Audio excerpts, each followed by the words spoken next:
اعوذ باللہ من الشیطان الرجیم بسم اللہ الرحمن الرحیم اللہم وفقنا لما تحب وترضى واجعل عاقبۃ امورنا خیرا ولا تکلنا الی انفسنا طرفۃ عین ابدا رب ادخلنی مدخل صدق واخرجنی مخرج صدق واجعل لی من لدنک سلطانا نصیرا۔ تبیین سورہ مبارکہ بقرہ آیہ کریمہ ذالک الکتاب لا ریب فیہ ھدی للمتقین الذین یؤمنون بالغیب ویقیمون الصلاۃ ومما رزقناہم ینفقون۔ ابتدائی تعارف کے بعد کہ قرآن کتاب ہے، مرتب منظم ترتیب یافتہ دستورات ہیں حیات انسانی کے لیے، اور لا ریب ہیں، قابل بھروسہ و قابل اعتماد ہے یہ کتاب، اور ہدایت ہے متقین کے لیے۔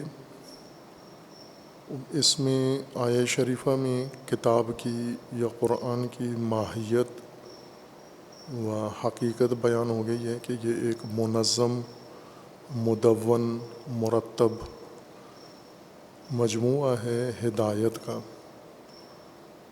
ہدایت سے مراد وہ تمام امور جو انسان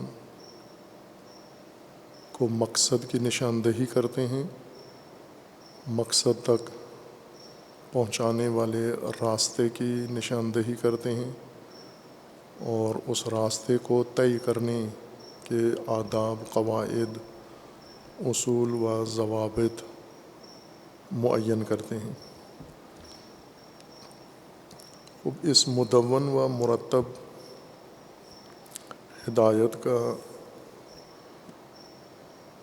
کی شرط تقویٰ ہے، یعنی جو افراد انسانوں میں سے اہلیت رکھتے ہیں ہدایت پذیری کی اور قابلیت محفوظ ہے جن کی، ان کے لیے یہ ہدایت ہے۔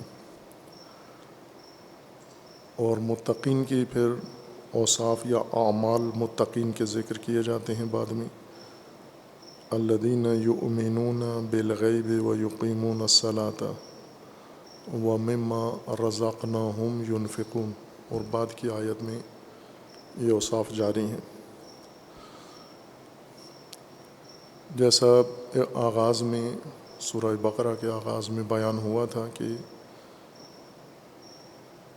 قرآن کریم کی صورت و ماہیت بھی قرآن نے خود ذکر کر دی ہے کہ وہ کتاب ہے، اور اس کی غرض و غایت بھی ذکر کر دی ہے، مقصد ہدایت ہے، اور غرض نہائی اس کی اس مدون اور مرتب اور منظم مجموعہ ہدایت سے ایک ہدایت یافتہ انسانی مجموعہ تشکیل دینا ہے، جسے قرآن کریم نے بعد میں خود امت کا عنوان دیا ہے۔ یہی اہلیت رکھنے والے متقین جن پر ہدایت پیش کی جائے گی اور کی جاتی ہے، جب اس ہدایت کو بروئے کار لائیں گے اور اس کے مطابق اپنی زندگی منظم کریں گے، اس کے نتیجے میں حاصل و محصول اس کا ایک باتقوی سماج یا ہدایت یافتہ سماج وجود میں آنا ہے۔ بس یہ غرض نہائی ہے قرآن کریم کی، امت، انسانوں کی یا انہی افراد کی امت تشکیل دینا جن کے اندر اہلیت و صلاحیت پائی جاتی ہے۔ اس لیے تمام الفاظ قرآن کریم نے جم کے استعمال کیے ہیں، ہدن للمتقین، پھر اسی طرح ان متقین کے اجتماعی وظائف بھی ذکر کیے ہیں، الذین یؤمنون بالغیب ویقیمون الصلاۃ ومما رزقناہم ینفقون۔ جس طرح قرآن کتاب ہے، اسی طرح سے انسان امت ہے، اور قرآن کی کتابیت، تنظیم و ترتیب اللہ تعالیٰ نے انجام دی ہے۔ اسی طرح سے اس کتاب منظم کے ذریعے ایک منظم انسانی سماج پیدا کرنا ہے، چونکہ ہدایت، منظم ہدایت اس منظم معاشرے کے لیے ہے۔ جس طرح ہدایت منتشر نہیں ہے، ہدایت کا نتیجہ بھی منتشر رہنمائی نہیں ہے، بلکہ ایک جیسا مجموعہ، مشترکہ صفات والا مجموعہ، مشترکہ اوصاف والا مجموعہ، مشترکہ اہداف والا مجموعہ، اور جس کے تمام امور آپس میں مماثلت رکھتے ہوں،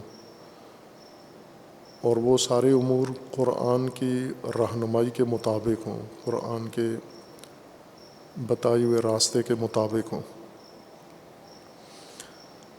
اب اس کو عملاً آغاز کیا جاتا ہے کہ یہ تشکیل سماج، امت کی تشکیل کیسے پائے گی۔ پہلی شرط تو یہ ہے کہ ان میں اہلیت ہو۔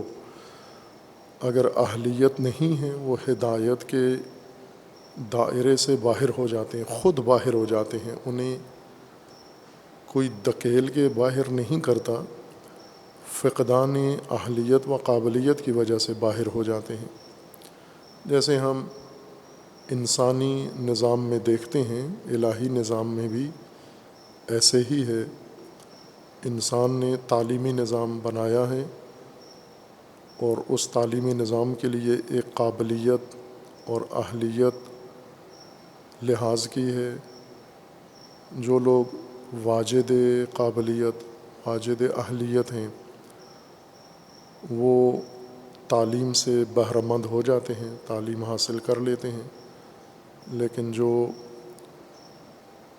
اہلیت اپنی گنوا بیٹھتے ہیں، کھو بیٹھتے ہیں، واجد شرائط نہیں ہوتے، وہ خود ہی اس نظام سے باہر ہو جاتے ہیں، فقدان اہلیت کی وجہ سے، نہ کہ انہیں کوئی عامل عمدن اس نظام سے باہر کر دیتا ہے، وہ فقدان کی وجہ سے خود باہر ہو جاتے ہیں۔ اسی طرح الہی نظام میں بھی ہے کہ ایک قابلیت اللہ تعالیٰ نے لحاظ کی ہے، جس کے اندر قابلیت ہوگی وہی اس ہدایت کے نظام کا حصہ بنے گا، اور ہدایت کی غرض بھی انہی کے ذریعے سے حاصل ہوگی۔ اور وہ جو منتشر طبقہ ہے، فاقد ہدایت ہیں، فاقد اہلیت ہیں، وہ خود ہی اس نظام سے باہر ہیں، کہ اگلی آیات میں قرآن کریم نے انہیں ذکر کر دیا ہے کہ انہیں آپ نے ان کے لیے کوئی ہدایت کا علیحدہ سے اہتمام، جو ہدایت نہیں پا رہے، تو آپ ہدایت میں کمی یا ہدایت کا نقص نہ اس میں تلاش کریں۔ بعض اوقات فاقد اہلیت جب نہیں ہدایت پاتا یا فاقد اہلیت تعلیم حاصل نہیں کر سکتا، تو وہ جن کے اندر خود اعتمادی نہیں ہوتی، ماحول سے متاثر ہو جاتے ہیں، لوگوں کے رویوں سے، وہ اپنے عمل میں نظر ثانی شروع کر دیتے ہیں کہ شاید یہ فاقد اہلیت جو تعلیم حاصل نہیں کر سکا، تو اس کی وجہ ہمارے تعلیمی نظام کا ضعف ہے، یا ہمارے تعلیمی نظام میں کوئی خلل ہے، اس وجہ سے یہ تعلیم حاصل نہیں کر سکے، اس میں تبدیلی لے آتے ہیں کہ فاقد اہلیت ہمارے نظام میں تعلیم یافتہ نہیں ہو سکا، اس کی خاطر اپنے نظام کو بدل دیتے ہیں۔ قرآن کریم نے آغاز میں رسول اللہ صلی اللہ علیہ وآلہ وسلم کو یہ فرمایا کہ جب ہدایت کا نظام لا ریب ہے، مکمل ہے، کامل ہے، اس میں نقص اور کمی نہیں ہے، جہاں پر انسانی نظام ہے وہ ہمیشہ ناقص ہے، اس میں گنجائش ہمیشہ موجود ہے۔ انسان کبھی بھی یہ دعویٰ نہیں کر سکتا کہ ہم نے کامل نظام بنا لیا ہے، ہدایت کا، تعلیم کا یا معیشت کا، سیاست کا۔ کسی موقع پر بھی انسان یہ دعویٰ کمال کا، تکمیل کا نہیں کر سکتا، لیکن اللہ تعالیٰ کے نظام میں یہ دعویٰ موجود ہے اور اس کی تصدیق بھی ہے کہ ہدایت کا ایک کامل مکمل نظام موجود ہے۔ اور اب اگر اس کامل نظام میں بھی کوئی ہدایت یافتہ نہیں ہو سکتا، ہدایت سے محروم رہتا ہے، تو وہ فقدان اہلیت کی وجہ سے ہے، اور اہلیت نہ ہونے کی وجہ سے ہم نظام کو نہیں بلیم کریں گے، متہم کریں گے، یا نظام میں ترمیم نہیں کریں گے، نظام میں نظر ثانی نہیں کریں گے، بلکہ وہ اپنے آپ کو اہلیت تک پہنچائے۔ خوب اس غرض سے اب ہدایت کو اس نقطہ نگاہ سے تدوین کیا گیا ہے کہ اس مدون ہدایت سے ایک مرتب اور منظم سماج تشکیل پانا ہے۔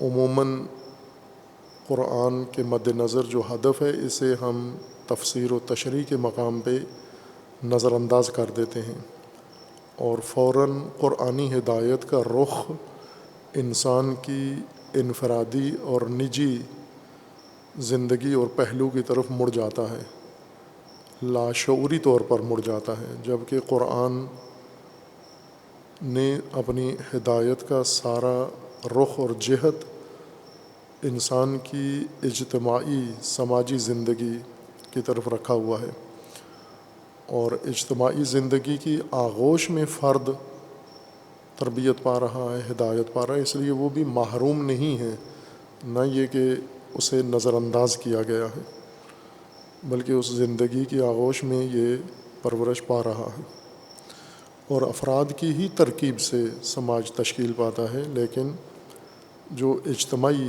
حیات کا پہلو ہے اس کی ایک اپنی حیثیت ہے، اس کا ایک اپنا مقام ہے، وہ اصالت رکھتی ہے، وہ تقدم رکھتی ہے، وہ حیثیت، اس لیے ہدایت کا رخ بھی اسی کی جانب ہے۔ اور اس کی خصوصیات میں قرآن کریم نے کہیں پہ ذکر فرمایا ہے کہ یہ ہدایت متقین کے لیے ہے۔ ہم کہہ سکتے ہیں کہ ایک باتقوی سماج قرآن کے مد نظر ہے انسانوں کا تشکیل دینا،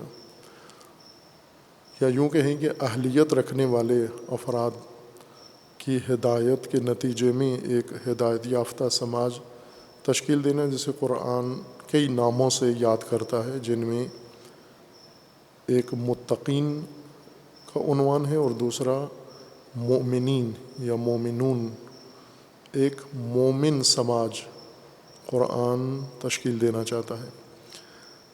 لیکن مومن سماج اس وجہ سے کہ ایمان جزء اعظم ہے، اہل علم کی اصطلاح کے مطابق کسی بھی مجموعے کا وہ جز جو باقی اجزاء کی نسبت زیادہ اہمیت رکھتا ہو اور اس کا درجہ دیگر اجزاء کی نسبت ممتاز ہو، وہ مجموعہ اس جزء اعظم کے نام سے یاد کیا جاتا ہے۔ لہٰذا جو سماج تشکیل پائے گا، جو اس کے ارکان ہوں گے، ان میں ایمان جزء اعظم کی حیثیت رکھتا ہے، یعنی سب سے مرکزی اور بنیادی عنصر کہلائے گا۔ اس لیے اس کی تشریح میں پہلی چیز ہی قرآن نے ایمان ذکر کی ہے۔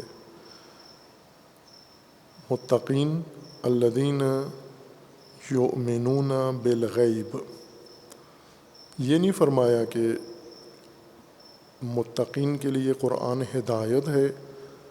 متقین الذین آمنوا بالغیب، متقی ان کو کہتے ہیں جو غیب پر ایمان لا چکے ہیں، بلکہ متقی وہ لوگ ہیں جو غیب پر ایمان لاتے ہیں، یعنی ایمان ان کے افعال میں سے پہلا عمل، پہلا قدم ہے۔ اب جو ہدایت کی راہ پر انہوں نے قدم اٹھانا ہے، صراط مستقیم پہ انہوں نے سفر کرنا ہے اپنے مقصود کی طرف، تو پہلا قدم ایمان ہے ان کا۔ البتہ یہاں پر ایمان بالغیب کو مقید کر کے ذکر کیا گیا ہے، جس کی وضاحت ہو جائے گی کہ ایمان غیب کے ساتھ مخصوص نہیں ہے، مطلق ایمان ہدایت کا رکن رکین ہے، جزء اعظم ایمان ہے۔ جس طرح بعض علماء اپنے علمی ابحاث میں توجہ دلاتے ہیں، طلاب کی بھی اور مومنین کی، کہ بعض چیزیں کثرت استعمال کے نتیجے میں اپنی حقیقت سے ہٹ جاتے ہیں بعض مطالب زیادہ استعمال کی وجہ سے۔ جیسے تلفظ میں بھی ہے کہ بعض الفاظ ایسے ہیں جن کا تلفظ اصل کچھ اور ہے، کثرت استعمال کی وجہ سے وہ تلفظ کچھ اور بن گیا ہے، اور جو کثرت استعمال کے نتیجے میں تلفظ رائج ہو گیا ہے اسے بھی صحیح سمجھا جاتا ہے، غلط نہیں ہے، لیکن اصل بھی نہیں ہے۔ اصل میں یہ کثیر الاستعمال تلفظ نہیں تھا، اصل وہ متروک تلفظ ہے جس کی طرف توجہ نہیں ہے۔ ایسے ہی بعض الفاظ کے معانی بھی ہیں، وہ الفاظ جو کثرت سے محاورے میں، گفتگو میں، تعلیم میں، تبلیغ میں، تقریر میں استعمال ہوتے ہیں، قلم و سخن میں، عموماً ان کے ساتھ یہ رویداد پیش آتی ہے، یہ حادثہ رونما ہوتا ہے کہ کثرت استعمال کی وجہ سے ذہنوں کے اندر ان کی ایک حالت بن جاتی ہے جسے اصطلاح میں ارتکاز کہا جاتا ہے۔ مرکزیت سے ہے، جس لفظ سے مرکز بنا ہے، اور مرکزیت اسی سے ایک دیگر لفظ بھی بنا ہے ارتکاز، اردو میں رائج نہیں ہے۔ مرکزیت اردو میں رائج ہے، مرکز، لیکن ارتکاز اور دیگر مشتقات اس لفظ کے رائج نہیں ہیں۔ ارتکاز کا مطلب یہ ہوتا ہے کہ ایک چیز انسان کے ذہن میں بیٹھ جاتی ہے اور اس کے لیے پھر انسان بار بار رجوع نہیں کرتا، نہ لغت کی طرف رجوع کرتا ہے، نہ کتاب کی طرف رجوع کرتا ہے، نہ کسی منبع کی طرف رجوع کرتا ہے، بلکہ انسان کے اندر یہ احساس پیدا ہو جاتا ہے کہ اس بارے میں میں مکمل طور پر آگاہ ہوں۔ ارتکاز ایسی ذہنی کیفیت کا نام ہے کہ زیادہ انس کی وجہ سے، زیادہ استعمال کی وجہ سے، کسی شے کے ساتھ زیادہ دیر رہنے کے نتیجے میں انسان کو یہ احساس ہونے لگتا ہے کہ میں اس بارے میں تو آگاہ ہوں، یہ تو میں نے سنا ہوا ہے، یہ بات میری جانی پہچانی ہے، اور جب تک اس سے کوئی سروکار نہیں پڑتا، پالا نہیں پڑتا، اس وقت تک انسان اس احساس میں رہتا ہے کہ میں جانتا ہوں، لیکن جس دن ضرورت پڑتی ہے اور اپنی ارتکاز کی طرف رجوع کرتا ہے انسان، اس دن اس کو محسوس ہوتا ہے کہ نہ، اصل حقیقت اس کی کچھ اور تھی اور میرے ذہن میں ایک تصور کچھ اور بیٹھا ہوا تھا۔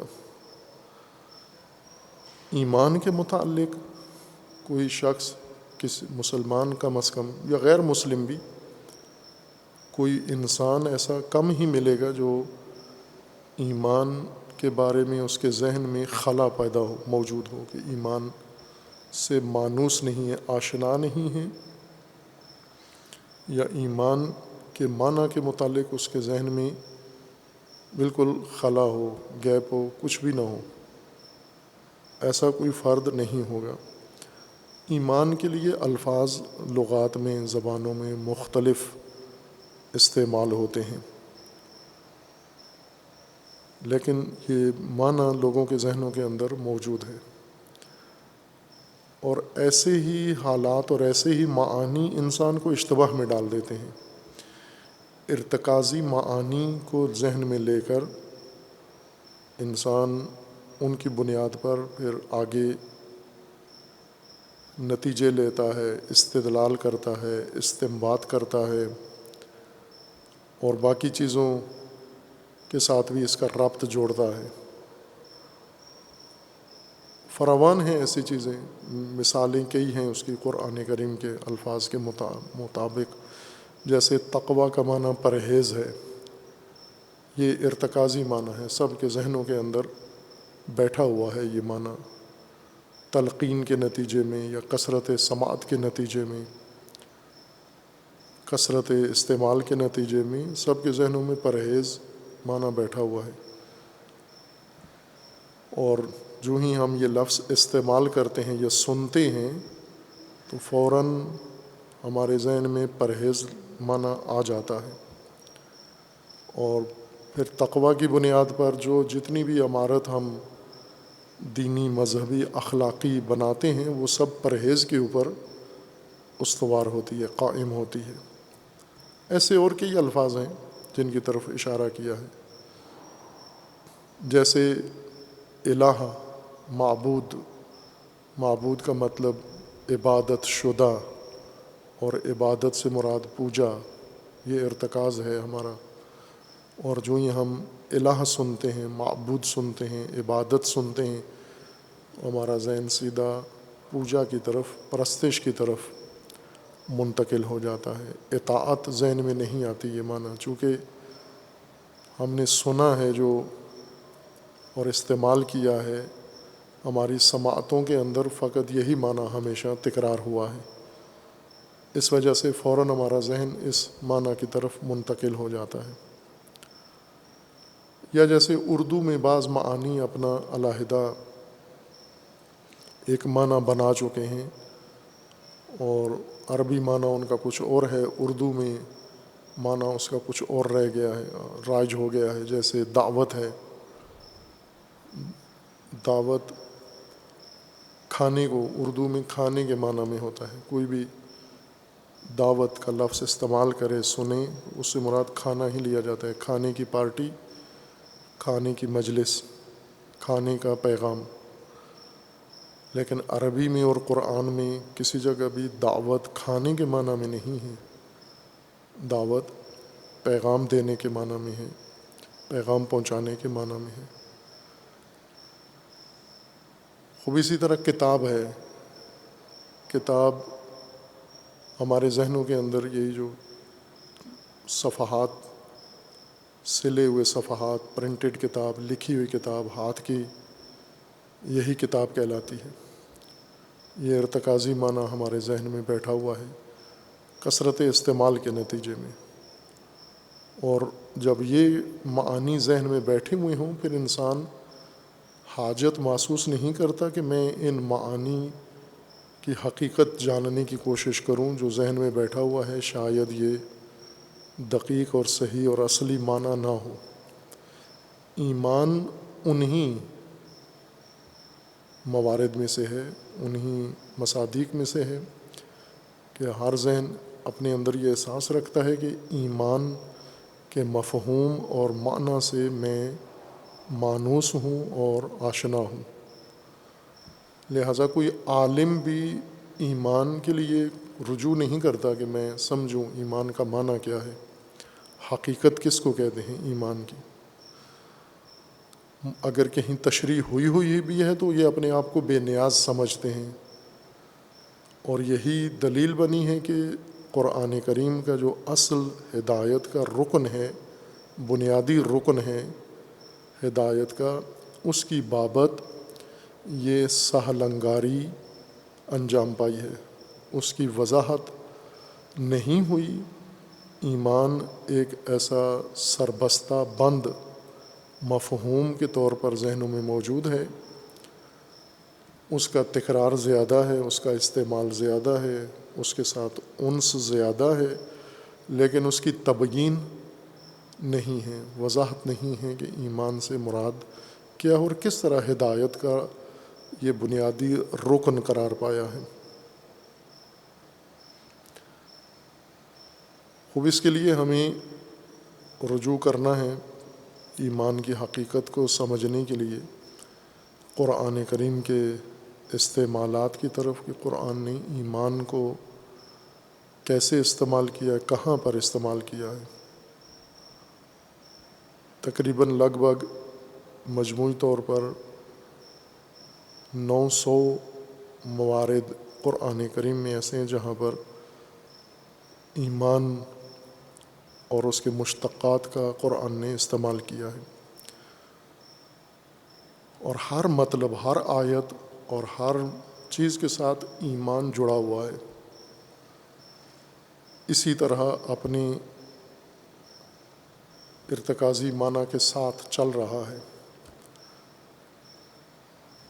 یہ ہم اپنے طور پر اس کو تجربہ کر سکتے ہیں کہ بعض چیزیں جو ہم نے پڑھی نہیں ہیں، کچھ چیزیں ہم نے باقاعدہ نظام تعلیم میں، اسکول میں، کالج میں، یونیورسٹی میں، حوزے میں، مدرسے میں ان کی تعلیم حاصل کی ہے۔ کچھ چیزیں ہیں جن کا ہم نے مطالعہ کیا ہے، ہم نے باقاعدہ استاد کے پاس ان کی تعلیم حاصل نہیں کی، اور فرق یہ پڑ جاتا ہے کہ استاد کے پاس بیٹھ کر جو مطلب انسان پڑھتا ہے اور وہی بات دوسرا آدمی خود سے مطالعہ کر کے سیکھتا ہے، فرق دونوں میں یہ ہے کہ استاد اس مطلب کی تبیین کرتا ہے، اس کا معنی تصور واضح کرتا ہے، اس کی خصوصیات صفات طالب علم کے لیے وضاحت کرتا ہے، اور باقاعدہ اس کو تفہیم کرتا ہے، تعلیم دیتا ہے، سمجھاتا ہے، اسے تطبیق کرتا ہے اور اسے تمرین کرواتا ہے، یعنی اسے مشق کرواتا ہے اس کی، اور پختہ ہو جاتا ہے وہ مطلب شاگرد کے ذہن میں۔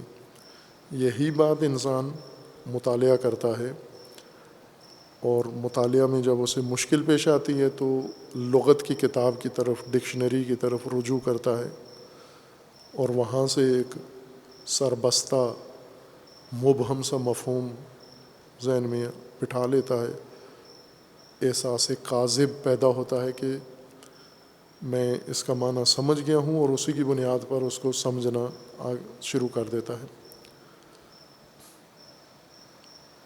خصوصاً بہت جید علماء، بزرگ علماء کے ساتھ یہ المیہ پیش آیا ہے، جن میں سے ایک مثال اس کی امام غزالی ہیں، ابو حامد غزالی رحمۃ اللہ علیہ۔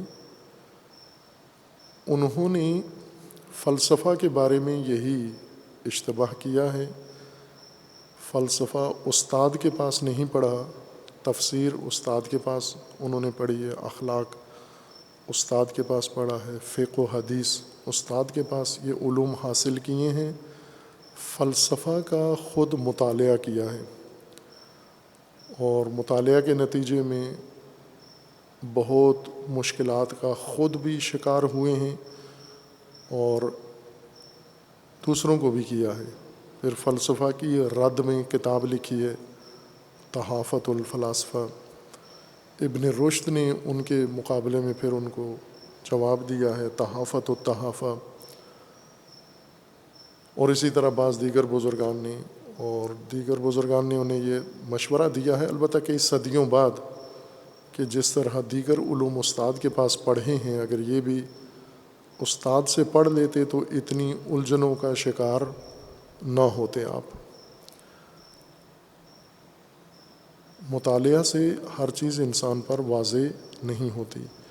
مطالعہ کا مرحلہ اس وقت ہوتا ہے کہ جب ایک پہلے سے تعلیمی بنیاد بنی ہوئی ہو۔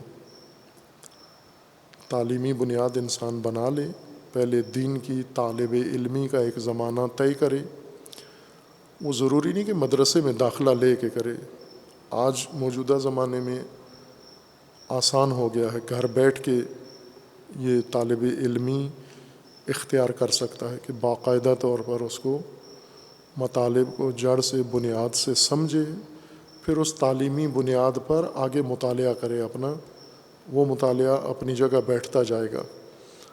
اگر بنیاد تعلیمی نہیں ہے اور مطالعہ جتنا وسیع ہوتا جاتا ہے، اتنی حیرت اور کنفیوژن بڑھتی جاتی ہے اور شکاکیت بڑھتی جاتی ہے، ریب بڑھتا جاتا ہے، اور چہ بسا انسان انکار تک اور الحاد تک جا پہنچتا ہے، چونکہ کوئی چیز واضح نہیں ہوتی۔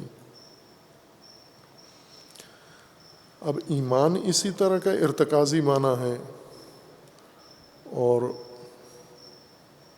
جو قرآن نے ایمان کو نظام ہدایت میں اخذ کیا ہے، انسانی نظام کی تشکیل کے لیے، انسانی اجتماعی نظام، انسانی سماجی نظام کی ترتیب و تشکیل کے لیے ایمان کو رکن اول اور رکن اعظم اختیار کیا ہے۔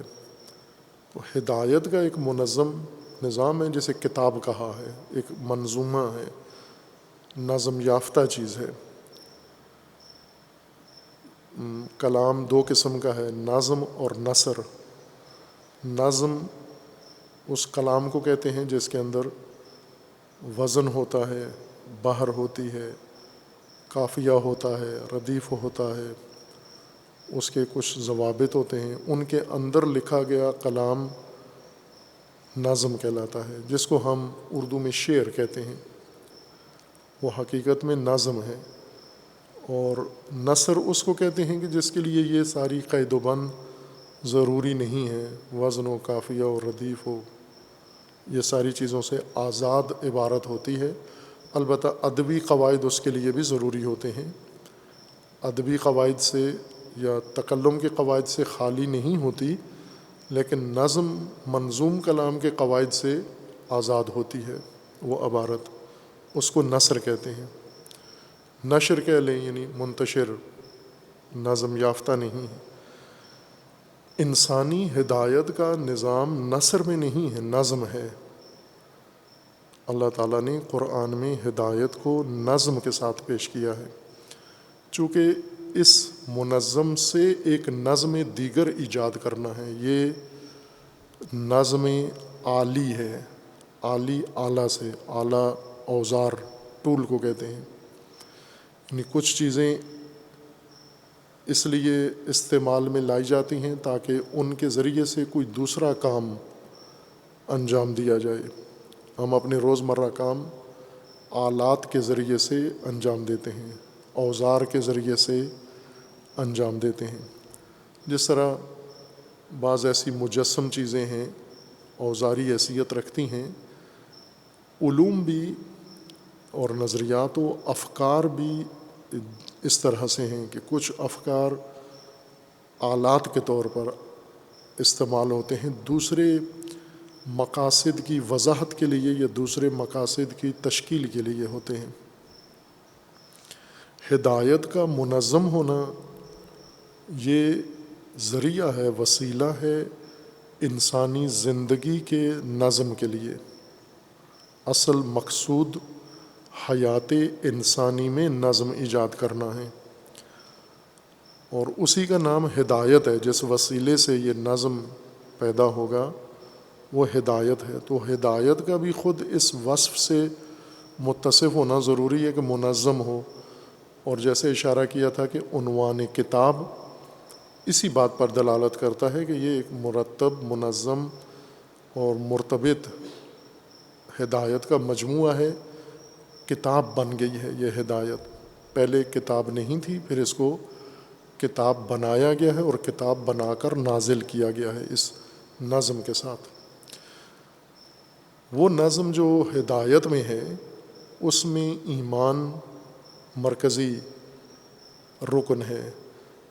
کیوں؟ اس لیے کہ جو نظم اس ہدایت نے انسان کے اندر قائم کرنا ہے اس میں بھی ایمان نے مرکزی کردار ادا کرنا ہے، یعنی باقی سارا دار و مدار ایمان کے اوپر استوار ہوگا۔ اگر ایمان ہی واضح نہ ہو کہ یہ کون سا عمل ہے و فعل ہے، قرآن نے ایمان کو انسان کا فعل قرار دیا ہے۔ ہم عموماً جو تقسیم علوم کی یا دینی معارف کی ہوئی ہے اور اس کے مطابق ہم پڑھتے پڑھاتے ہیں، اس میں ایمان عقائد میں سے ہے اور اس کے بعد اعمال ہیں، ایمان و عمل۔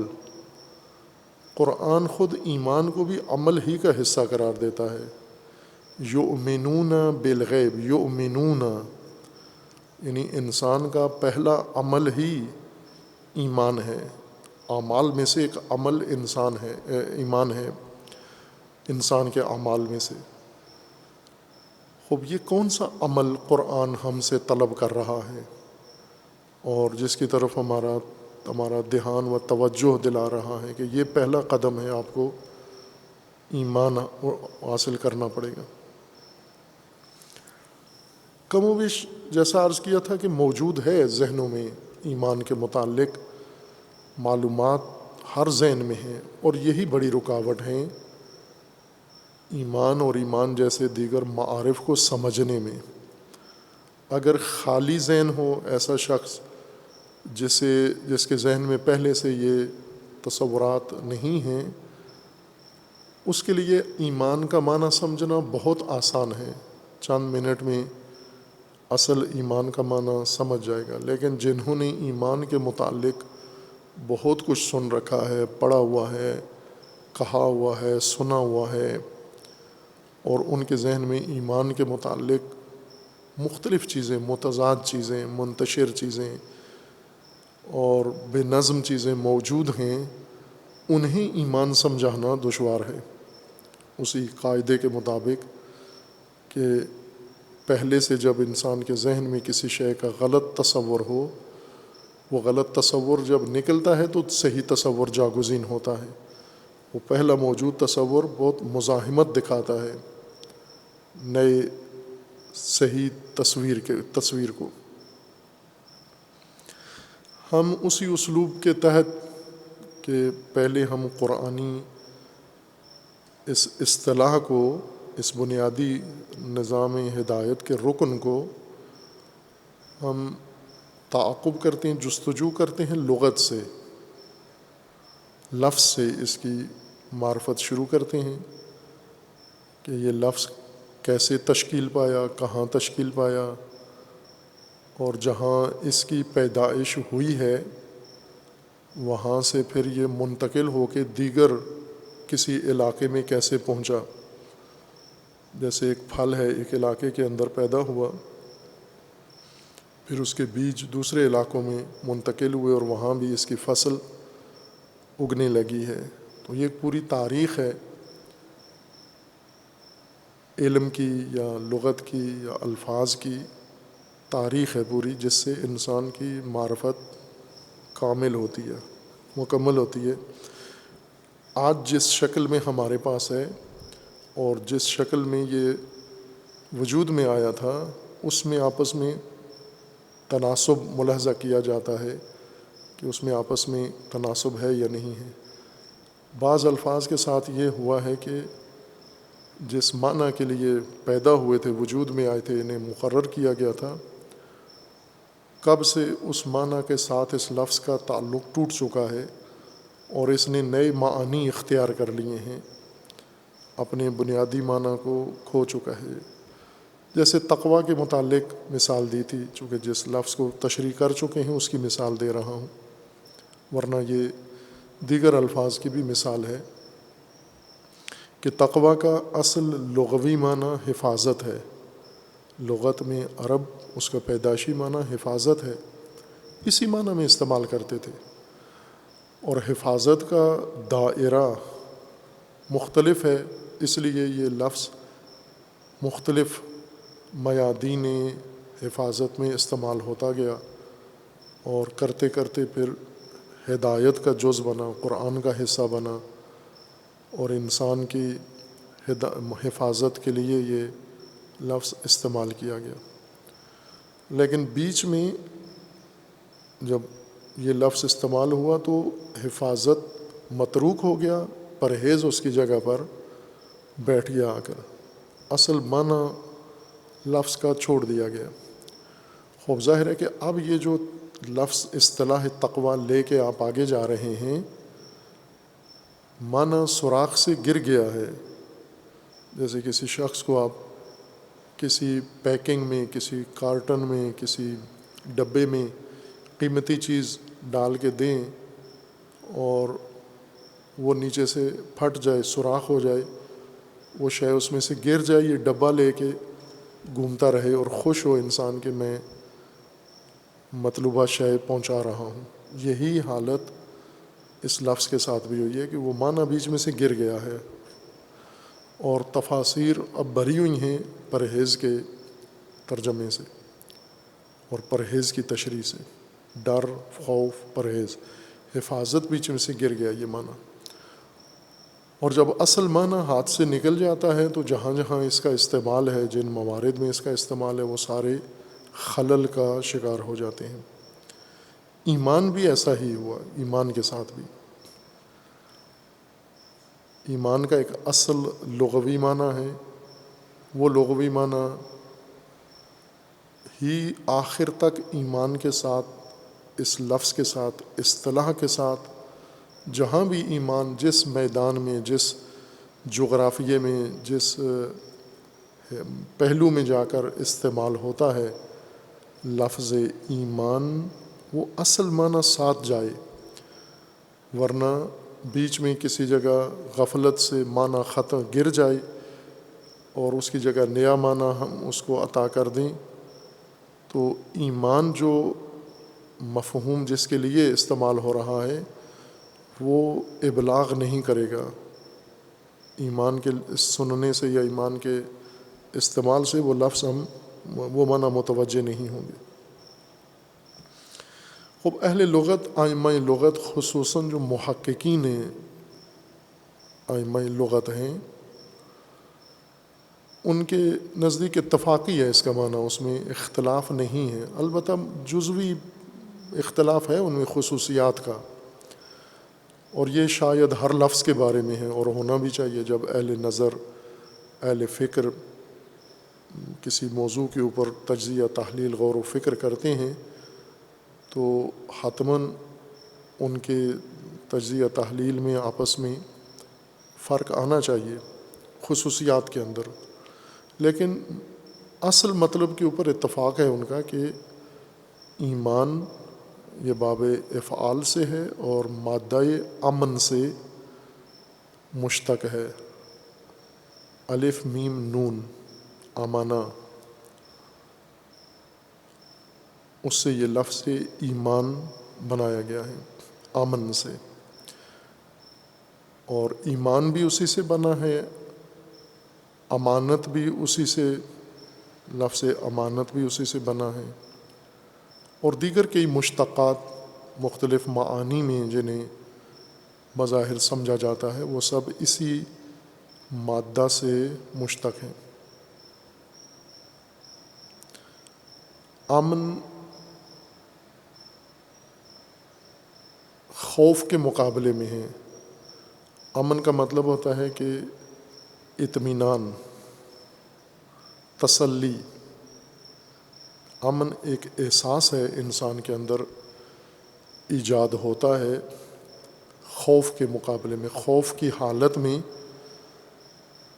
خوف کے خلاف، خوف کے مقابلے میں ایک حالت انسان کے اندر پیدا ہوتی ہے اطمینان کی، تسلی کی، مطمئن ہو جاتا ہے انسان کہ مجھے جو خطرہ درپیش تھا، جو نقصان ہونے والا تھا، وہ اس کی بابت میں مطمئن ہو جاؤں کہ اس کو سہارا مل گیا ہے، وہ محفوظ ہو گیا ہے، اور اسے ایک ایسا بھروسہ فراہم ہو گیا ہے کہ اب وہ متعلقہ خوف نہیں رہا۔ خوف بھی ایک احساس ہے انسان کا جس میں کسی موجود شے کے انسان کے ہاتھ سے نکل جانے کو خوف کہا گیا ہے۔ خوف ہے انسان میں، یعنی جو کچھ میرے پاس ہے یہ مجھ سے، مثلا اگر زندگی ہے میری تو کہیں ختم نہ ہو جائے، خوف ہے یہ۔ صحت میری ختم نہ ہو جائے، مال میرا ختم نہ ہو جائے، کوئی لے نہ جائے، میری ملکیت میں جو اشیاء ہیں وہ میرے اختیار سے نکل نہ جائیں۔ یہ جو کھٹکا ہے اشیاء کے ہاتھ سے نکل جانے کا، اموال کے ہاتھ سے نکل جانے کا، یا زندگی کے یا صحت و سلامتی کے ہاتھ سے نکل جانے کا کھٹکا، اس کو خوف کہتے ہیں۔ اور اس کے مقابلے میں اطمینان ہے کہ انسان ایسے صورتحال میں آ جائے، مطمئن ہو جائے کہ اب مجھے کوئی کھٹکا نہیں ہے، یعنی عقلی طور پر کوئی احتمال ضعیف بھی اب نہیں بچا کہ میری صحت خراب ہو جائے، یا میری زندگی ختم ہو جائے، یا میرا مال میرے ہاتھ سے نکل جائے، یا میرے اعضائے خاندان کو کوئی گزند پہنچے، نقصان پہنچے، یا میری عزت ختم ہو جائے، پائمال ہو جائے، میری شہرت کو کوئی نقصان پہنچے۔ انسان تسلی کی حالت میں آ جاتا ہے، اور یہ تسلی کی حالت میں ایسے ہی بیٹھے بیٹھے نہیں آتا نفسیاتی طور پر، بلکہ کچھ ایسے اسباب، ماحول، وسائل انسان کو فراہم ہو جاتے ہیں، یا کسی ایسی شے کا انسان سہارا لیتا ہے جس سے یہ خوف دور ہو جاتا ہے۔ عرب اپنی اصل تہذیب میں، چونکہ لغت تہذیب میں پیدا ہوتی ہے، لغت کی پیدائش تہذیب میں، انسانی فرہنگ میں اور انسانی ثقافت میں ہوتی ہے۔ لغت بیٹھ کر کوئی طبقہ بناتا نہیں ہے، علماء نہیں بیٹھ کر لغت بناتے، لغت تہذیب کے ذریعے سے وجود میں آتی ہے۔ تہذیب انسان کا رہن سہن، وسائل زندگی، آداب و رسوم، تعلقات، رجحانات، احساسات، وسائل، یہ ساری چیزیں مل کر انسان کی تہذیب کو تشکیل دیتے ہیں۔ خوب ظاہر ہے اس تہذیب میں انسان کو مختلف امور سے، اشیاء سے، وسائل سے سروکار پڑتا ہے، اور ان وسائل کا انسان دوسروں سے تبادلہ کرنا چاہتا ہے، یا ذہنی تبادلہ کرتا ہے، لفظی تبادلہ کرتا ہے، یا جسمانی تبادلہ کرتا ہے۔ تو اس کے لیے ان وسائل کی پہچان ضروری ہے، تاکہ یہ کسی کو بتا سکے مجھے آپ سے کیا وسیلہ چاہیے، یا میں آپ کو کیا وسیلہ دے سکتا ہوں۔ اس ضرورت کے پیش نظر انسان ان وسائل کے لیے الفاظ معین کر، جیسے اشاروں سے سمجھاتا ہے، اسی طرح آسانی کے لیے الفاظ مقرر کرتا ہے۔ الفاظ یعنی آوازیں، مختلف آوازیں جو بعد میں معنی کے ساتھ جڑنے کی وجہ سے لفظ بن جاتی ہیں، یہ الفاظ ان کے لیے چنتا ہے۔ جیسے آج کل کرتے ہیں ہم، کوئی نئی چیز بن کے آتی ہے تو اس کا کوئی نام تجویز کیا جاتا ہے، کوئی بچہ پیدا ہوتا ہے اس کے لیے نام تجویز کیا جاتا ہے۔ آج تو بیٹھ کر ایک فرد یا ایک خاندان یہ کام کرتا ہے، لیکن آغاز لغت، پیدائش لغت میں یہ چیزیں انسان روزمرہ زندگی میں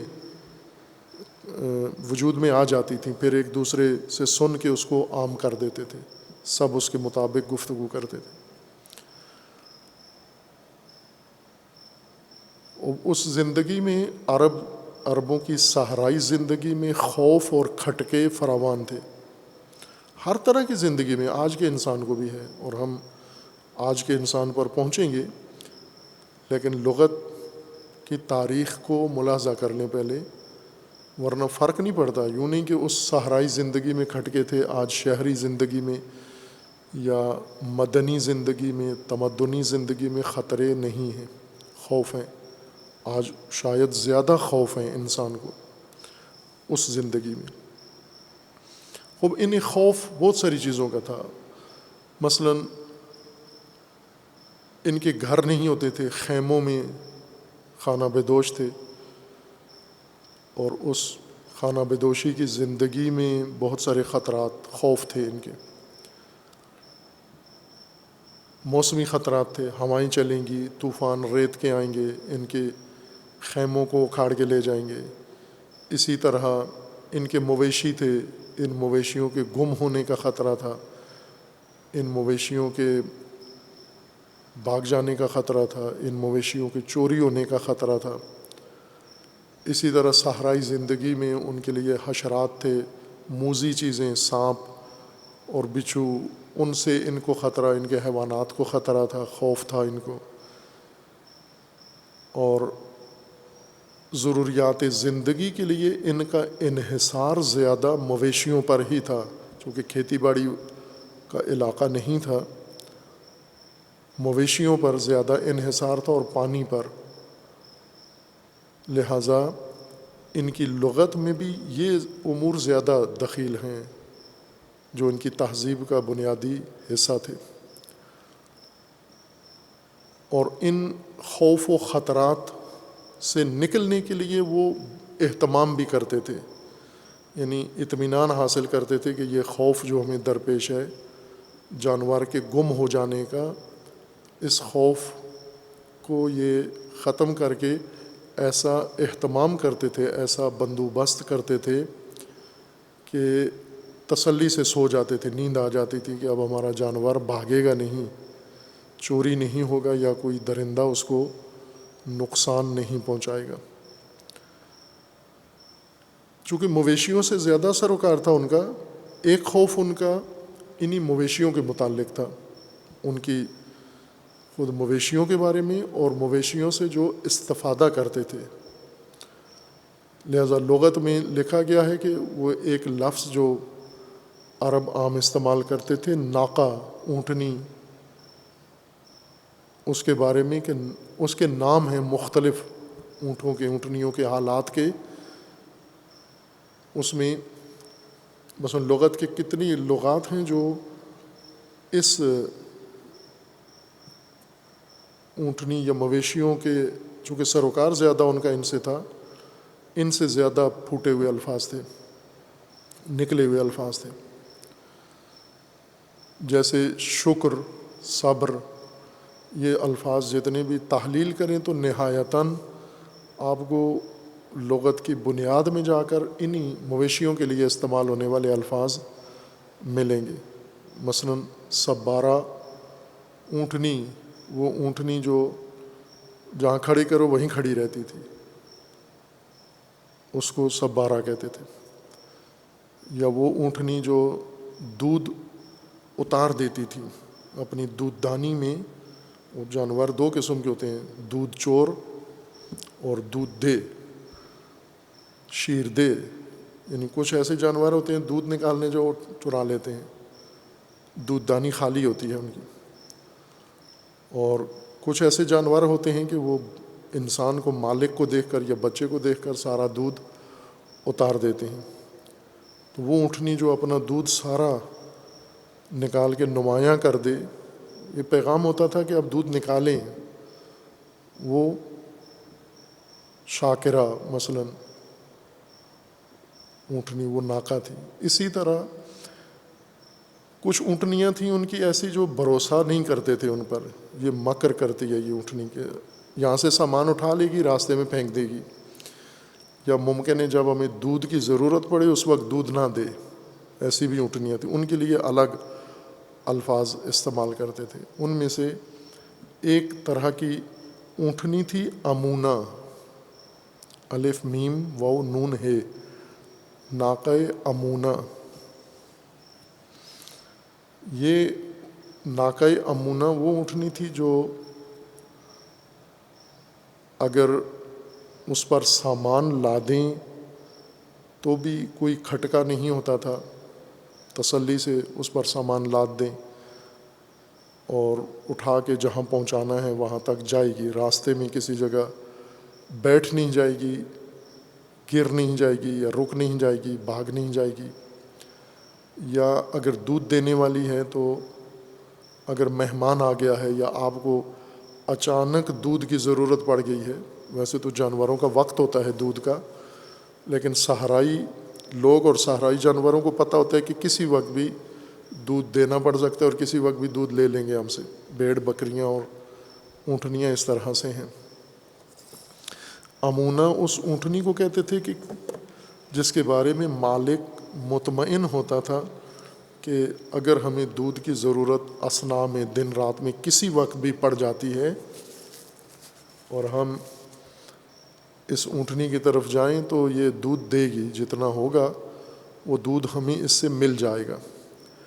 اس طرح کی ناکہ جس کے بارے میں انہیں خوف نہیں ہوتا تھا، اطمینان ہوتا تھا، اس کو امونہ کہتے تھے۔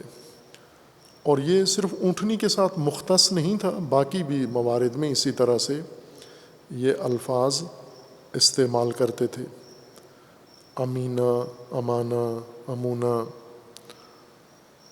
مختلف اشیاء کے بارے میں بھی اور مختلف حیوانات اور انسانوں کے بارے میں بھی کہ آیا اس پر بھروسہ کیا جا سکتا ہے یا نہیں کیا جا سکتا۔ جس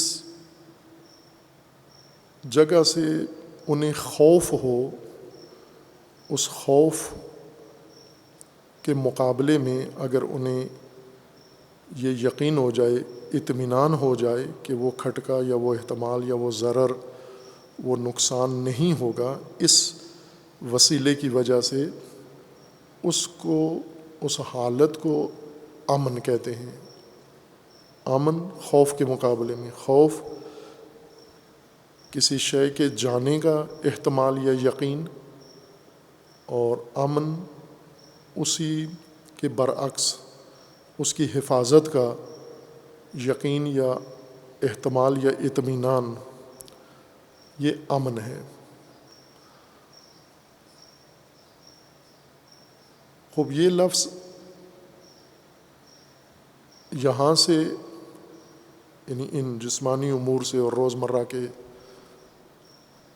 مویشیوں میں یا اوزار میں حالات سے آگے استعمال ہوتا گیا۔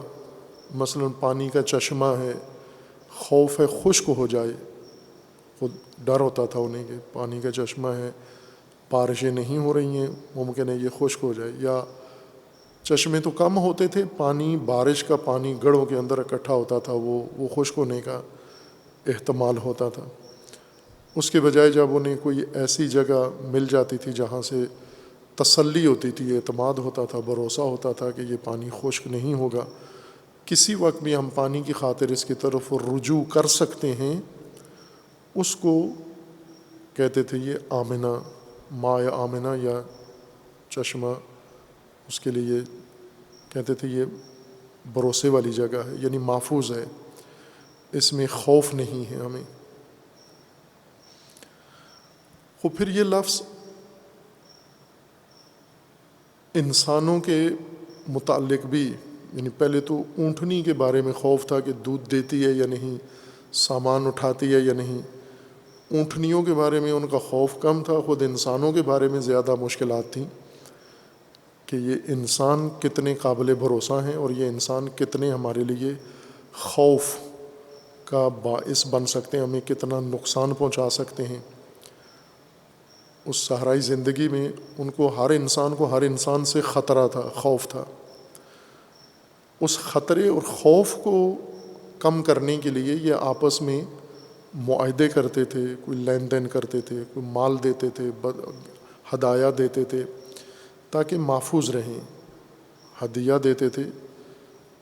اور بہت دلچسپ تاریخ ہے قبائل کی، عرب قبائل کی بھی اور غیر عرب قبائل کی، کہ یہ اپنی ابتدائی زندگی میں کیا کیا کیا کرتے تھے آسودہ زندگی گزارنے کے لیے،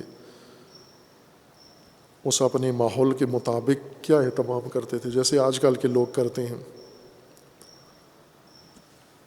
وہ بھی یہ اقدامات کرتے تھے. ان میں وہ مثلاً دیکھتے تھے کہ اگر کوئی جس سے ہمیں خوف ہے وہ کمزور آدمی ہے، اس کے ساتھ ایک جیسا رویہ اختیار کرتے تھے. اگر وہ ان سے طاقتور قبیلہ ہے، انہیں ان سے خوف ہے، تو کوئی ذریعہ ایسا اپنا لیتے تھے، انہیں کوئی ہدیہ ایسا بھیج دیتے تھے جس کے ذریعے سے ان کی رائے اپنے حق میں تبدیل کروا لیتے تھے. خوب یہ خوف جو انسانوں کے متعلق تھا، اس کے لیے بھی انہوں نے باقاعدہ یہی لفظ استعمال کیا، امان اور امن کا. خوف کے مقابلے میں تحفظ کے لیے اطمینان، یعنی خوف کے نہ ہونے کا اطمینان، یا جو چیز خوف ایجاد کر رہی ہے اس کے نہ ہونے کا اطمینان. جو چیز خطرے میں ہے، جس بابت خطرہ ہے، جس کے زائل ہونے کا، اس کے بقا کا اطمینان، یہ امن کہلاتا تھا. اور اس امن ایجاد کرنے کے لیے یا امن میں رہنے کے لیے دوسرے لوگوں کے ساتھ تعلقات، دوسرے قبائل کے ساتھ تعلقات، اس جغرافیے کے اندر، اس ماحول کے اندر اپنی زندگی کو اطمینان زیادہ سے زیادہ فراہم کرنے کے لیے مختلف اقدامات کرتے تھے. وہ سب کے سب امن کے زمرے میں آتے تھے. یہ امن ہے، مثلا پانی میسر رہے، کھیتی باڑی رہے، ضروریات زندگی، غلہ پورا رہے ان کا، تجارت کے راستے کھلے رہیں ان کے، اور مسائل ان کے، یا بیماریاں اگر آ جاتی ہیں تو ان بیماریوں سے نجات ان کے لیے ممکن ہو، یہ فراہم کرتے تھے. اور اس سب کو امن کہتے تھے. اسی طرح پھر جو جو انسانی زندگی میں اضافہ ہوتا گیا، یعنی انسانی قبائلی خانہ بدوشی کی زندگی، صحرائی، بدوی و عرابی زندگی تمدنی زندگی میں بڑھتی گئی، تو ساتھ ساتھ خوف اور امن کا بھی انسان کی زندگی میں دائرہ وسیع ہوتا گیا. یعنی انسان کے خوف بھی بڑھتے گئے، انسان کی زندگی کے خطرات میں اضافہ ہوتا گیا. اور جتنے خوف بڑھتے گئے، وسائل بڑھتے گئے، اتنا ہی انسان کو اس خوف سے بچنے کے لیے، نکلنے کے لیے امن کے وسائل اور امن کے اسباب کی بھی ضرورت زیادہ پڑی. خوب تدریجاً ہم انسانوں کو دیکھیں کہ انہوں نے خوف کے مقابلے میں جو اہتمام کیا ہے.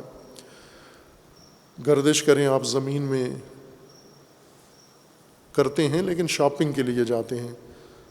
جو قرآن جہد دیتا ہے کہ آپ زمین میں گردش کرو، عاقبت دیکھو گزشتہ لوگوں کی، مکذبین کی، سابقہ رہنے والوں کی، اس لیے نہیں جاتے. ہم گردش کرتے ہیں زمین میں تفریح کے لیے، سیر سپاٹے کے لیے.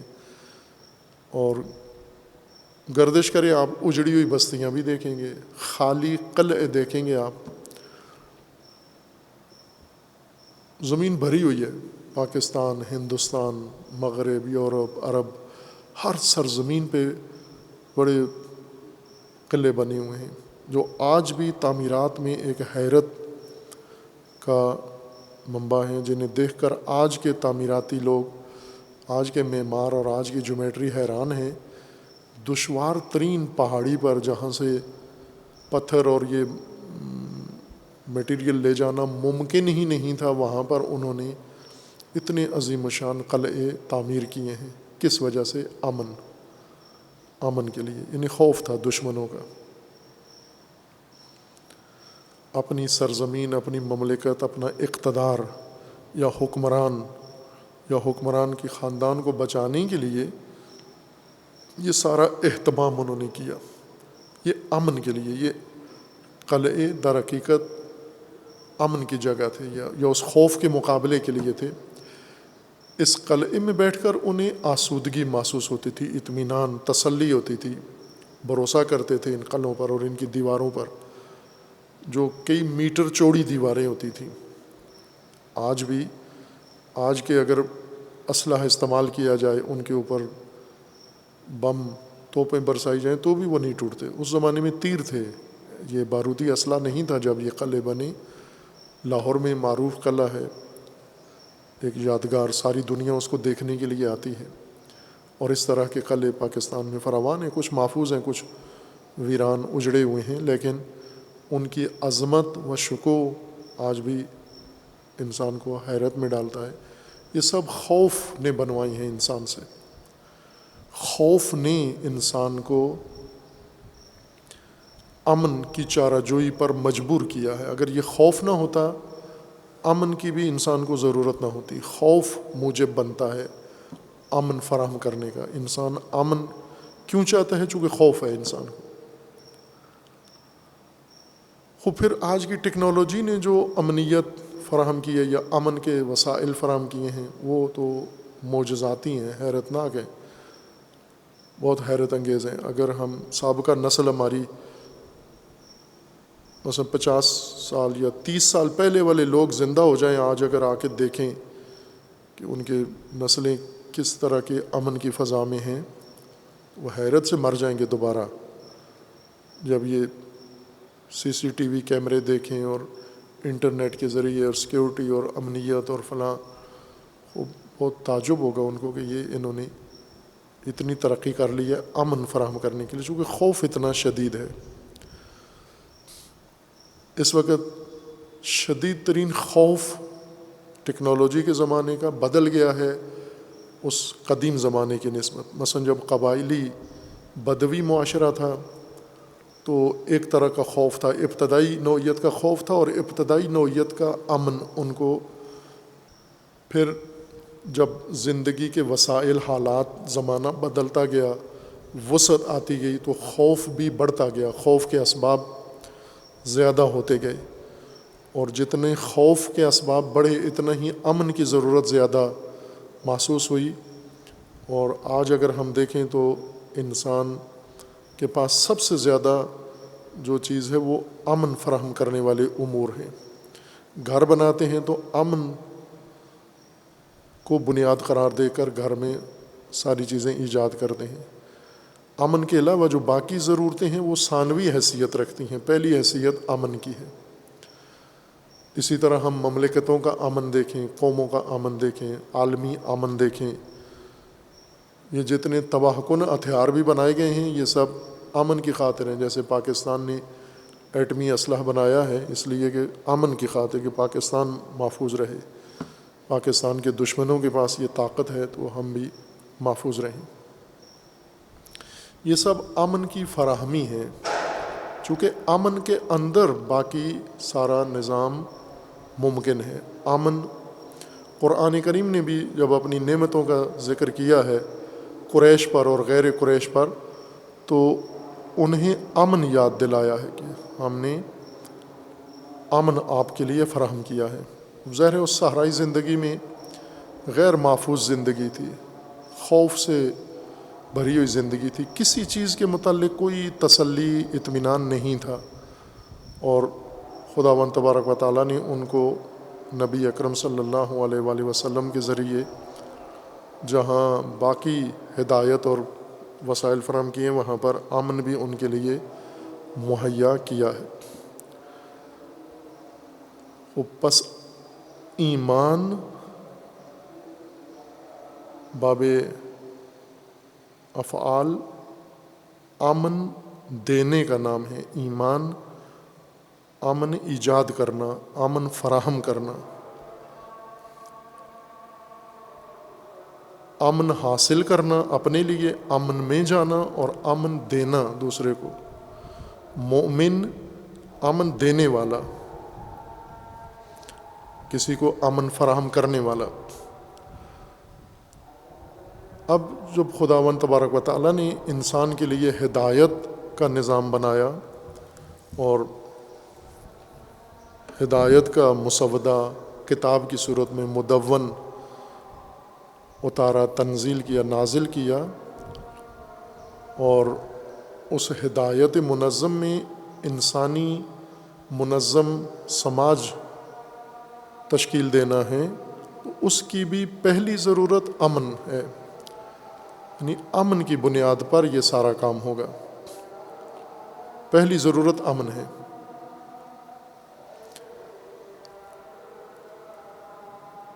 اور وہ امن جو ہدایت کے اندر رکن کے طور پر اختیار کیا گیا ہے ایمان کی صورت میں، اس کا مطلب بھی یہی امن ہی ہے خوف کے مقابلے میں، یعنی انسانی زندگی کو لاحق جتنے خوف ہیں ان سب سے محفوظ رہنے کے لیے اطمینان اور تسلی، وہ ایمان کہلائے گا وہ چیز، اور وہ انسان نے خود فراہم کرنا ہے، اللہ تعالیٰ نے اس کے لیے آمادہ کیا ہے، لیکن انسان نے یہ امن اپنے لیے خود اختیار کرنا ہے، وسائل اس کے اللہ تعالیٰ نے مقرر فرمائے ہیں۔ باقی کائنات بھی اسی طرح، اس کو بھی امن کی ضرورت ہے، لیکن ایمان نہیں ہے ان کے لیے، امن ہے ایمان نہیں ہے۔ امن ہے یعنی اللہ تعالیٰ نے تکوینی نظام امن، جس طرح ان کا تکوینی وجود ہے، تکوینی سسٹم ہے، ان کا نظام ہے، تکوینی امن بھی اس کے اندر ہی رکھا ہوا ہے۔ زمین امن میں ہے، سورج امن میں ہے، منظومہ شمسی امن میں ہے، ستارے امن میں ہیں، کائنات ساری امن میں ہے، لیکن ایمان نہیں ان کو، چونکہ ایمان امن کے وہ اللہ نے امن ایجاد کیا ہے۔ ایمان انسان نے یا مخلوق نے خود اپنے لیے اختیار کرنا ہے، فراہم کرنا ہے، امن چننا ہے اس نے، امن کے راستے، امن کے وسیلے، امن کے اسباب، اور امن کے متعلق جو بھی چارہ جوئی اللہ تعالیٰ نے مقرر کی ہے اس کو اختیار کرنا، یہ ایمان ہے۔ ایمان یعنی امن دینا، یا اپنے آپ کو امن دینا، انسانیت کو امن دینا، اپنے نظام کو، نظام حیات کو امن دینا، اور انسان سے متعلقہ ہر وہ چیز جس کا خوف ہے انسان کو، اس کے مقابلے میں امن فراہم کرنا، امن اختیار کرنا، یہ ایمان ہے۔ کائنات کی دیگر چیزیں مکلف نہیں ہیں امن پر، انہیں امن دے دیا گیا ہے، امن یافتہ ہیں، مأمون ہیں، وہ انسان ہے جو خود مکلف ہے، جس طرح باقی امور کا امن کا بھی خود مکلف قرار دیا گیا ہے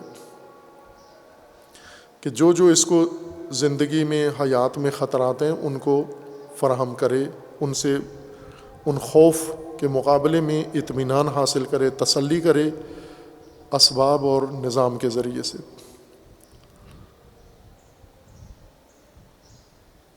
اور وہ متعلقات ایمان یعنی جن چیزوں کو انسان نے بطور وسائل امن، اسباب امن، ذریعہ امن اختیار کرنا ہے، لاگو کرنا ہے،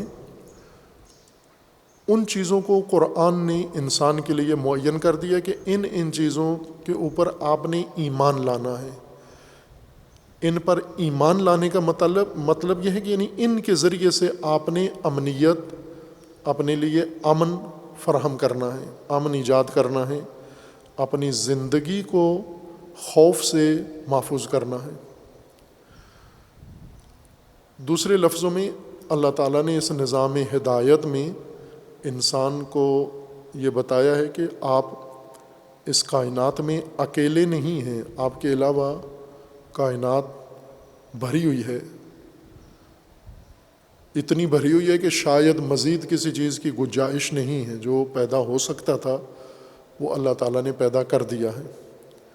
یوں نہیں تھا کہ اس میں اور بھی کچھ ہو سکتا تھا لیکن اللہ نے کسی وجہ سے نہیں پیدا کیا، ایسے نہیں ہے، جو ہو سکتا تھا، ممکن تھا، وہ موجود ہے۔ اور انسان جدھر نگاہ کرے اطراف میں، آسمانوں میں، زمین کے نیچے، دائیں بائیں، ایک بھری ہوئی مملو کائنات ہے۔ اس کائنات کے بہت سارے حقائق ہیں، بہت سارے حقائق محسوس ہیں، بہت سارے حقائق غیر محسوس ہیں۔ ان میں سے کچھ کے ساتھ انسان کی زندگی جڑی ہوئی ہے، تعلق ہے انسان کی زندگی کا، انسان کی اجتماعی زندگی کا، مجموعی زندگی کا۔ ان سب کے ساتھ انسان کا تعلق قائم ہے، پہلے سے ہے، اور ان کے انسانی زندگی پر اثرات ہیں۔ ان میں سے کچھ اثرات ایسے ہیں جو انسانی رویوں پر منحصر ہیں کہ ان حقائق کے ساتھ رابطے میں انسان کا رویہ کیسا ہے۔ کچھ حقائق ایسے ہیں انسانی رویے کے ساتھ مشروط نہیں ہیں، جیسے سورج کی دھوپ ہے، یہ انسانی رویے سے مربوط نہیں ہے، یہ ہر صورت میں انسان جیسا بھی ہو، انسان بدکار ہو نیکوکار ہو، سورج اپنے نظام کے تحت انسان پر اپنے اثرات ڈال رہا ہے۔ لیکن کچھ حقائق ایسے ہیں کہ ان کے ساتھ انسان کا رویہ تعین کرے گا کہ ان کے اثرات انسان پر کیا پڑتے ہیں۔ ان حقائق سے انسان کو شدید خوف بھی لاحق ہے، اور ان اسباب کی طرف سے انسان کے لیے امن بھی ممکن ہے، امن بھی انہی کی طرف سے انسان کے لیے ہے۔ اور یہ دونوں حقائق نشاندہی کر دی گئے ہیں۔ جن حقائق سے انسان کو خوف لاحق ہے ان کی باقاعدہ نشاندہی کر دی گئی ہے کہ یہ خوفناک ہیں، یہ چیزیں، یہ امور تیرے لیے خوفناک ہیں، اس میں تیری زندگی کے لیے خوف ہے، تیری ہدایت کے لیے خوف ہے، تیری سماج کے لیے خوف ہے، ہر طرح کا خوف، اور خوف کا سبب علیحدہ سے اس ہدایت کے منشور میں مذکور ہے۔ اور ان تمام خوف کے مقابلے میں امنیت کے اسباب بھی اللہ تعالیٰ نے جن کے ذریعے انسان امن حاصل کر سکتا ہے وہ بھی انسان کو بتا دیے گئے ہیں کہ اس خوف سے، اس وسیلے سے امن پا سکتے ہو، امان میں رہ سکتے ہو۔ وہ جتنے حقائق امن انسان کے لیے فراہم کرتے ہیں، جن کے ساتھ انسان کو جڑنا ہے، تعلق قائم کرنا ہے اور ان کو اپنانا ہے اور ان کے ساتھ اپنا رابطہ محکم مستحکم رکھنا ہے اپنی امنیت کے لیے، اپنے امن کے لیے۔ اور یہ کام ہم دنیا میں دیکھتے ہیں، جن لوگوں کو خطرہ ہے تو وہ، بعض لوگوں کو خطرہ ہے تو محفوظ رہنے کے لیے پولیس سے رابطہ کرتے ہیں، پولیس سے حفاظت مانگتے ہیں کہ ہماری حفاظت کی جائے، حکومت سے رابطہ کرتے ہیں، حکومت ہماری دفاع کرے۔ کچھ لوگ عالمی اداروں سے رابطہ کرتے ہیں کہ عالمی ادارے ہمارا تحفظ کریں۔ کچھ ایسے ہیں جو اپنے طور پر کچھ اسباب فراہم کر لیتے ہیں محفوظ رہنے کے لیے۔ یہ خوف پر منحصر ہے کہ کس کو کس کی طرف سے خوف ہے۔ جس کی طرف سے خوف ہے اس خوف کے مطابق وہ امن کا وسیلہ بھی اختیار کرتا ہے۔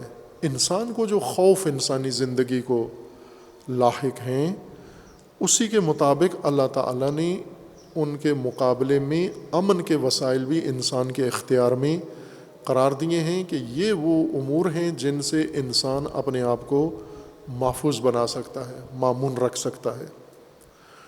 ان امور کے ساتھ تعلق کو ایمان کہا گیا ہے۔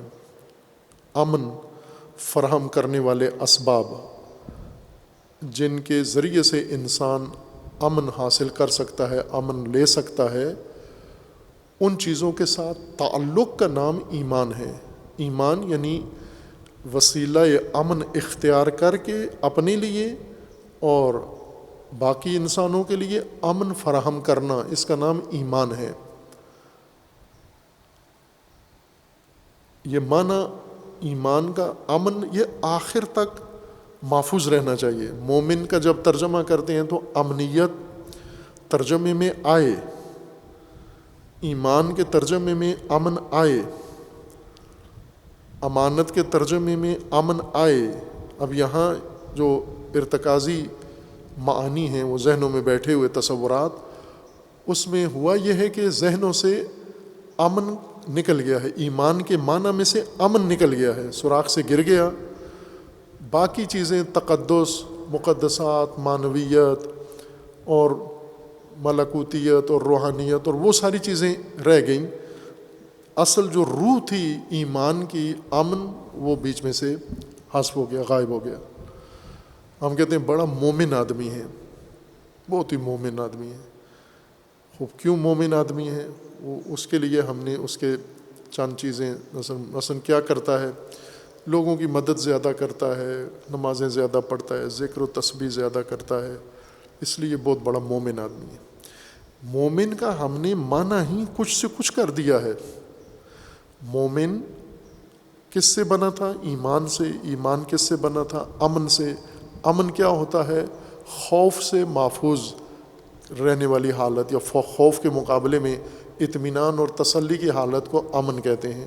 خوب یہ بہت بڑا مومن ہے، یعنی امنیت کا بہت بڑا ذمہ دار ہے. اس کی وجہ سے امنیت ہے پورے معاشرے کے اندر. یہ امن کا ضامن ہے در حقیقت.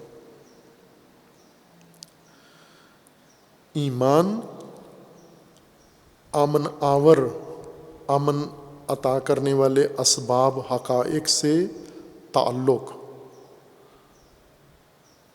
پہلے ان کی شناخت، یہ بھی ایک تعلق ہے. معرفت، یہ بھی ایک تعلق ہے. اور پھر ان کو بروئے کار لانا، ان حقائق کو بروئے کار لانا، اور ان حقائق کو اظہار کرنا کہ یہ میرے پاس امنیت کے یہ وسائل ہیں. جیسے ابھی ملک کے امنیت کے وسائل ہیں. کوئی بھی ملک جب اپنی امنیت کا اظہار کرتا ہے، مثلا میزائل بناتے ہیں، آج دن ہم سنتے ہیں کہ فلاں ملک نے ایٹمی تجربہ کیا ہے. کیوں کیا ہے؟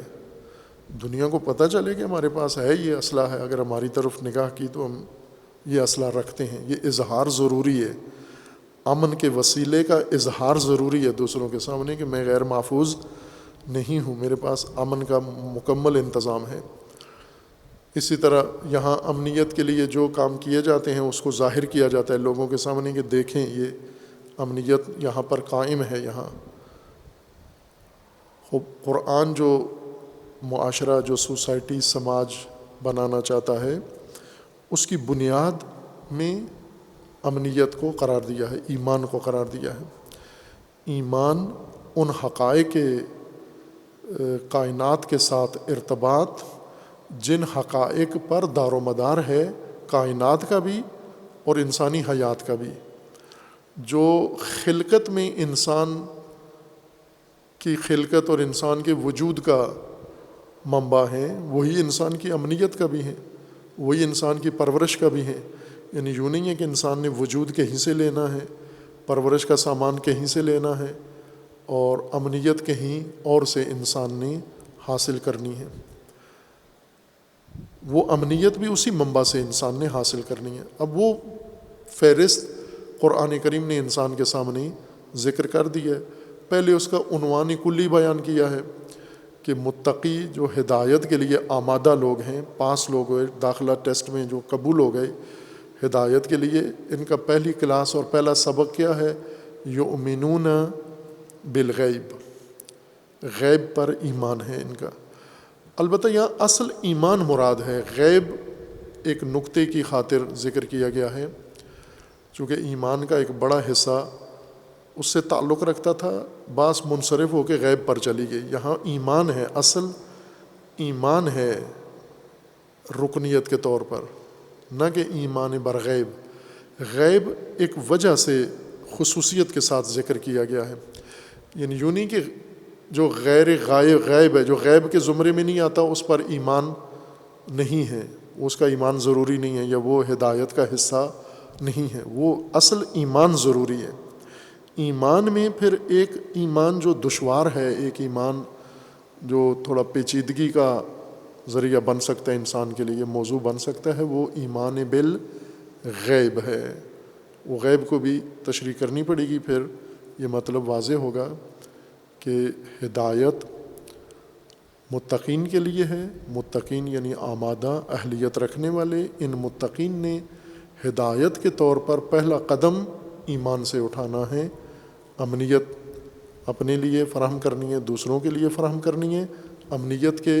اور یہ مضمون بہت اہم ہے. یہ قرآن نے جیسا عرض کیا تھا کہ لگ بھگ کوئی 850 یا 900 کے قریب آیات میں اور موارد میں اس کا ذکر اللہ تعالیٰ نے قرآن میں اس لفظ کے ساتھ کیا ہے، اور بعض جگہوں پر یہی مضمون تکرار ہوا ہے لیکن لفظ ایمان یا مادہ ایمان کے ساتھ نہیں ہے۔ اس سے اس کی بنیادی ہدایت میں حیثیت روشن ہو جاتی ہے کہ اس کے اوپر استوار کرنا ہے سارا نظام ہدایت۔ باقی بعد میں انشاءاللہ۔ صلی اللہ علیہ وسلم۔